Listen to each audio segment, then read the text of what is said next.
অন্তর্বর্তীকালীন সরকার নিল একটি কঠিন সিদ্ধান্ত।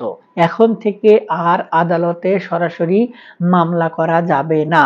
তাহলে আদালতে যে সকল বিষয় নিয়ে বিচার হতো সেই সকল বিষয় কোথা থেকে কিভাবে সমাধান হবে, কিংবা যারা ন্যায় বিচার প্রত্যাশী তারা কোথায় গিয়ে ন্যায় বিচার পাবে, কিংবা কোন পদ্ধতিতে পাবে, কিংবা যারা অপরাধ সংগঠিত করছে, অন্যায় কাজ করছে, তাদের শাস্তি কোথা থেকে নিশ্চিত করা হবে, কিভাবে নিশ্চিত করা হবে, এই ধরনের যাবতীয় যত ধরনের প্রশ্ন রয়েছে আজকের এই ভিডিওটিতে সেই সকল বিষয় নিয়ে বিস্তারিত আলোচনা করব।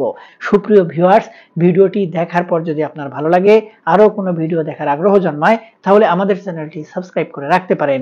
আর পরবর্তী ভিডিও নোটিফিকেশন পেতে সাবস্ক্রাইব বাটনের পাশের বেল আইকনটি চেপে দিয়ে রাখবেন।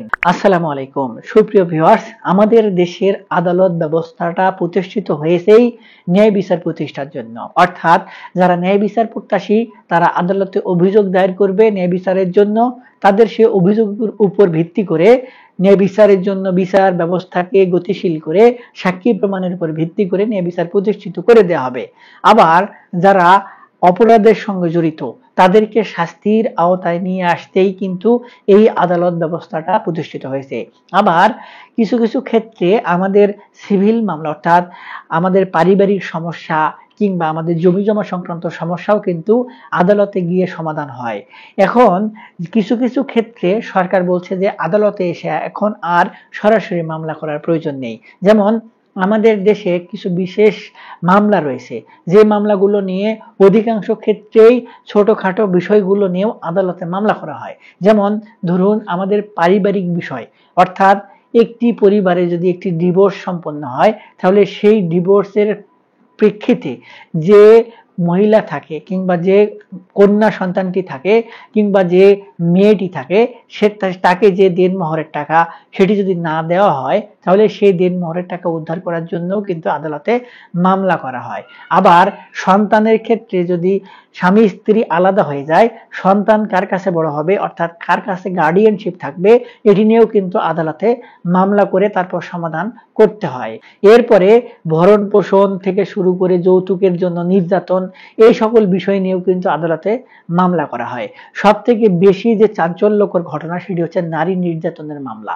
আমাদের দেশে নারী নির্যাতনের মামলা কিন্তু অহরহ ঘটেই চলেছে এবং এই ঘটনাগুলোর পেছনেও কিন্তু কিছু কারণ থাকে এবং এই বিষয়গুলো নিয়ে আদালত ছাড়া কিন্তু সহজে সমাধান হয় না।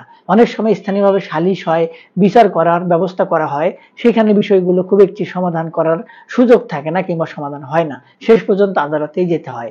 আবার আরেকটি বিষয় থাকে যে যখন কোনো একজন ব্যক্তি একজনের কাছ থেকে টাকা নিয়েছে, সেই টাকার বিনিময়ে তিনি একটি চেক প্রদান করেছেন। এই যে চেক প্রদান করলেন, এই চেকের পরে যদি কোনো কারণে ওই চেকে উল্লেখিত অর্থ ওই চেকের অ্যাকাউন্ট থেকে অর্থাৎ যে ব্যক্তি চেকটি দিয়েছে তার অ্যাকাউন্টে যদি নির্দিষ্ট পরিমাণে টাকা না থাকে তাহলে চেক কিন্তু বাউন্স হয়ে যায়, অর্থাৎ টাকা কিন্তু দেয়া হয় না। এক্ষেত্রে যে ব্যক্তিকে চেক দেওয়া হয়েছে তিনি কিন্তু বিপদে পড়ে যান, তিনি আর টাকা উদ্ধার করতে পারেন না, পরবর্তীতে তাকে আদালতের শরণাপন্ন হতে হয়। এছাড়াও আরো পারিবারিক ছোটখাটো অনেক বিষয় রয়েছে যে বিষয়গুলো নিয়ে অর্থাৎ জমি জমা সংক্রান্ত কিছু বিষয় থাকে, ভাগ বাটোয়ারা সংক্রান্ত বিষয় থাকে, এই বিষয়গুলো নিয়েও আদালতে কিন্তু মামলা করা হয় এবং আদালত থেকে সেই বিষয়গুলো সমাধান করে দেওয়া হয়। তো এই যে এই বিষয়গুলো সহ বেশ কিছু বিষয়ে সমাধান দেওয়ার জন্য আদালতে কিন্তু এখন আর যাওয়ার প্রয়োজন নেই, এমনটি বলছে অন্তর্বর্তীকালীন সরকার। তাহলে কি করতে হবে? অন্তর্বর্তীকালীন সরকারের যে বর্তমানে আইন মন্ত্রণালয় রয়েছে সেই আইন মন্ত্রণালয় থেকে একটি প্রজ্ঞাপন জারি করা হয়েছে। সেই প্রজ্ঞাপনে একটি বিশেষ আইন তৈরি করা হয়েছে। সেই আইনে বলা হচ্ছে যে নারী নির্যাতনের মামলা, পারিবারিক আদালতের মামলা, চেকের মামলা, বিশেষ করে 5 লক্ষাধিক টাকার নিচের যে মামলাগুলো রয়েছে অর্থাৎ 5 লক্ষ টাকার উপরে না, 5 লক্ষ টাকার নিচে যে সকল চেকের ঝামেলা রয়েছে সেগুলো নিয়ে আর আদালতে সরাসরি শরণাপন্ন হওয়া যাবে না। এক্ষেত্রে কি করতে হবে? আমাদের দেশে একটি লিগেল এইড নামে প্রতিষ্ঠান রয়েছে যেগুলো আদালতের অধীনস্থ কিছু প্রতিষ্ঠান এবং সেখানে যে সকল ব্যক্তিবর্গ কর্মরত রয়েছেন তারাও সরকার কর্তৃক নির্ধারিত এবং নির্দেশিত ফর্মুলায় নিয়োগপ্রাপ্ত এবং তারা বিশেষ কিছু কায়দায় নিয়ম কানুনে এই বিষয়গুলোর মাধ্যমে, অর্থাৎ তারা কিন্তু কিছু বিষয় নির্দিষ্ট করে সমাধান দেয়। এই যেমন নারী নির্যাতনের বিষয়, কিংবা কোনো একজন গরিব মানুষ মামলা করতে পারছে না, সেই ব্যক্তিকে সহযোগিতা করা, জমি জমা নিয়ে যদি ভাগ বটোয়ারা সংক্রান্ত কোনো সমস্যা হয় তাহলে সেগুলো, আবার অনেক ক্ষেত্রে যে দুই পক্ষকে একসঙ্গে বসিয়ে আইনি প্রক্রিয়ায় সমাধান দেওয়া কিন্তু খুব কঠিন। এই জন্য লিগেল এইডকে কিন্তু প্রতিষ্ঠিত করা হয়েছিল যে দুই পক্ষ, অর্থাৎ বাদী বিবাদী কিংবা বিরোধী পক্ষ কিংবা একজন সপক্ষের পক্ষ, অর্থাৎ যে ব্যক্তিরা নিজেদেরকে নির্দোষ দাবি করেন কিংবা যারা দোষী, এই ধরনের কিছু ব্যক্তিবর্গকে নিয়ে সালিশের মাধ্যমে লিগেল এইডে কিন্তু বিচার সালিশের মাধ্যমে বিষয়গুলোকে সমাধান দেওয়া হয়। তো এই লিগেল এইডকে বিশেষ কিছু ক্ষমতা প্রদান করা হচ্ছে। এই যে মামলাগুলো, অর্থাৎ যৌতুকের মামলা, নারী নির্যাতনের মামলা, পারিবারিক আদালতের যে মামলাগুলোর কথা বলেছিলাম, যে ভরণ পোষণ, দেনমোহর, তারপরে বাচ্চার গার্ডিয়ানশিপ, এগুলো আবার চেকের যে 5 লক্ষাধিক নিচে, এই মামলাগুলো এখন লিগেল এইডে আবেদন করে আগে সমাধান করে দেওয়ার ব্যবস্থা কিংবা চেষ্টা করতে হবে। অর্থাৎ এই সকল বিষয় নিয়ে সরাসরি আদালতে এসে মামলা করা যাবে না। সর্বপ্রথম লিগেল এইড অভিযোগ জানাতে হবে, সেখানে থেকে দুই পক্ষকে নিয়ে বসে সমাধান করার চেষ্টা করা হবে। যদি সেখানে সমাধান না হয় তাহলে পরবর্তীতে আদালতে মামলা করা যাবে, কিন্তু আগে লিগেল এইডে অভিযোগ জানাতে হবে। এটি হচ্ছে এখনকার ফর্মুলা।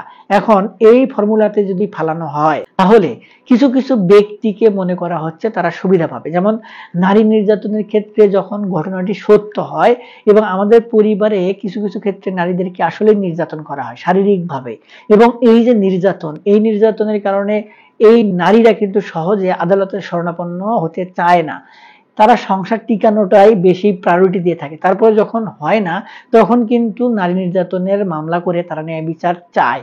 এক্ষেত্রে এই লিগেল এইডে অনেক সময় তারা হয়রানি হবে বলে ধারণা করা হচ্ছে। আবার আরেকটি বিষয় থাকে যে ধর্ষণের ক্ষেত্রে যখন ধর্ষণের জন্য বিচার চাওয়া হয় আদালতে, তখন ওই ধর্ষণের সঙ্গে সঙ্গে কিন্তু নারী নির্যাতনের বিষয়টিও আসে। কেননা একটা মেয়েকে যখন জোরপূর্বক ধর্ষণ করা হচ্ছে তখন কিন্তু তার শারীরিকভাবে নির্যাতনও করা হয়। তাহলে সেক্ষেত্রে কি এই যে ধর্ষণের মামলা যখন আদালতে করা হবে তাহলে কি নারী নির্যাতনের বিষয়টি থাকবে না? সেখানে কি আলাদা করে লিগেলে এইডে মামলা করতে হবে? এই বিষয় নিয়েও কিন্তু কিছু জটিলতা থাকছে। আবার এই যে দেনমোহরের টাকা থেকে শুরু করে বিশেষ কিছু ঝামেলা রয়েছে, সেই ঝামেলাগুলো কি আসলে লিগেল এইড থেকে খুব সহজে সমাধান হবে কিনা, এই বিষয় নিয়েও কিন্তু অনেকে প্রশ্ন তুলেছেন এবং প্রতিবাদও জানিয়েছেন। তারপরে যে চেকের মামলাগুলোর ক্ষেত্রে যে আইনগত জটিলতা, এবং আইন যেভাবে বলে যে অর্থাৎ আপনি যদি চেক দিয়ে থাকেন এবং সেটি যদি প্রমাণিত হয় এবং কিছু কিছু নির্দিষ্ট ফর্মুলার ক্ষেত্রে, তাহলে কিন্তু আপনার চেকে উল্লেখিত টাকা জমা দেওয়ার কিংবা পরিশোধ করার নির্দেশ কিন্তু আদালত দিবে। যদি আপনি দিতে না পারেন সেক্ষেত্রে আপনাকে কিন্তু আইনের আওতায় নিয়ে আসারও সুযোগ থাকে। এখন এক্ষেত্রে এই বিষয়গুলো কি এতটা গভীরভাবে কার্যকর হবে কিংবা কঠোরতম ভাবে লিগেল এইড সেটিকে বাস্তবায়ন করতে পারবে? এক্ষেত্রে কি এই যে সকল ব্যক্তি টাকার চেক দিয়েছেন সেই সকল ব্যক্তি কি সুযোগ পাবে না? কিংবা নারী নির্যাতন করার ক্ষেত্রে কি আরো বেশি সুযোগ তৈরি হবে না? কিংবা পারিবারিক বিষয়গুলো সমাধানে কি আরো জটিলতা তৈরি হবে না? এই বিষয়গুলো নিয়ে কিন্তু যথেষ্ট পরিমাণে প্রশ্ন থেকে যায় কিংবা রয়ে গেছে। এবং এই বিষয়ে যে নারীদের যে বিষয়টি, এটি নিয়েও কিন্তু নারীবাদীরা মোটামুটি এখন ব্যাপকভাবে সমালোচনা করেছেন কিংবা তারাও এটি কিন্তু প্রতিবাদ জানিয়েছেন। সুপ্রিয় ভিউয়ার্স, এই যে আদালতে যে আর মামলা করা যাবে না, এই বিষয়টি কিন্তু এখন জটিল পর্যায়ে গিয়ে দাঁড়িয়ে যাচ্ছে। অর্থাৎ এখন এই যে যারা আইন বোঝে না, জানে না, তারা লিগেল এইডে গিয়ে যদি কোনোভাবে ধোঁকার শিকার হয় এবং বাংলাদেশের প্রেক্ষাপটে আমলাতান্ত্রিক জটিলতা কিংবা দুর্নীতি কিংবা ঘুষের যে ব্যাপারটি, এখানে যদি এই ব্যাপারটি ঘটে থাকে তাহলে এই যে বিষয়গুলো, এগুলো কি সুষ্ঠুভাবে সমাধান হবে? তাহলে কি পরবর্তীতে আদালতে আবার মামলা তৈরি হবে না? এই বিষয়টি কিন্তু একটু প্রশ্ন রেখেই যায়। তাছাড়াও আমাদের দেশের যে প্রক্রিয়া, অর্থাৎ আমরা কিন্তু সহজে হাল ছাড়তে নারাজ, সেটি আমরা দোষী হলেও কিংবা নির্দোষ হলেও। যেমন নিম্ন আদালতে একটি বিষয় সমাধান হয়েছে, আমরা কিন্তু পরবর্তীতে সেটি আবার আপিল করি, প্রয়োজনে রিভিউ করি, আবার রিভিউশন করারও চেষ্টা করি, কেননা আমরা হাল ছাড়তে নারাজ কিংবা আমরা দমে যেতে নারাজ। এই বিষয়গুলো কি এখানে কার্যকরী ভূমিকা পালন করবে না? আপনি যে সমাধানই দেন না কেন, যদি কোনো পক্ষ মানতে নারাজ হয়, সেক্ষেত্রে পরবর্তীতে লিগেল এইডের ব্যাপারটি কি আদালতে আবার পুনরায় আসবে না? এক্ষেত্রে কি আবার ভোগান্তি বাড়তেছে না, কিংবা বাড়বে কিনা, কিংবা সেগুলো বাড়ার সুযোগ থাকবে কিনা? এই বিষয়গুলো কিন্তু একটু যথেষ্ট প্রশ্ন রয়ে যায়। আইনজীবীরা বলছেন যে এই বিষয়গুলো আসলে হুটহাট করে এইভাবে প্রজ্ঞাপন দিয়ে বাস্তবায়নের নির্দেশ না দিলেই হতো। আগে বিষয়টি নিয়ে আলোচনা সমালোচনা করার মাধ্যমে বিষয়গুলো সমাধান করার ব্যবস্থা করা যেত, কিংবা দক্ষ কিংবা একজন অভিজ্ঞ লোক দ্বারা বিষয়গুলো আগে যাচাই বাছাই করা যেত। সুপ্রিয় ভিউয়ার্স, এই যে বিষয়টি এটি কিন্তু এখন বাস্তবায়ন হওয়ার পথে, কিংবা ইতিমধ্যে যেহেতু প্রজ্ঞাপন আকারে প্রকাশ পেয়েছে, তাই বিষয়গুলো কিন্তু বাস্তবায়ন হবেই। যখন কোনো একটি বিষয় পাশ হয়ে যায়, সেটিকে কিন্তু ঘুরিয়ে আবার নতুন করে সেটিকে তৈরি করা আমাদের দেশের প্রেক্ষাপটে কতটা কঠিন, এটি কিন্তু সকলেই জানে। তাই আশা করা যাচ্ছে যে এই বিষয়গুলো নিয়ে তেমন একটি কোনো আর সুফল হবে না, এবং যে বিষয়গুলো নির্দেশনা দেওয়া হয়েছে সেই বিষয়গুলো এখন থেকে ওই নির্দেশনা মোতাবেকই সমাধান হয়ে যাবে। সুপ্রিয় ভিউয়ার্স, এই হচ্ছে বিষয়।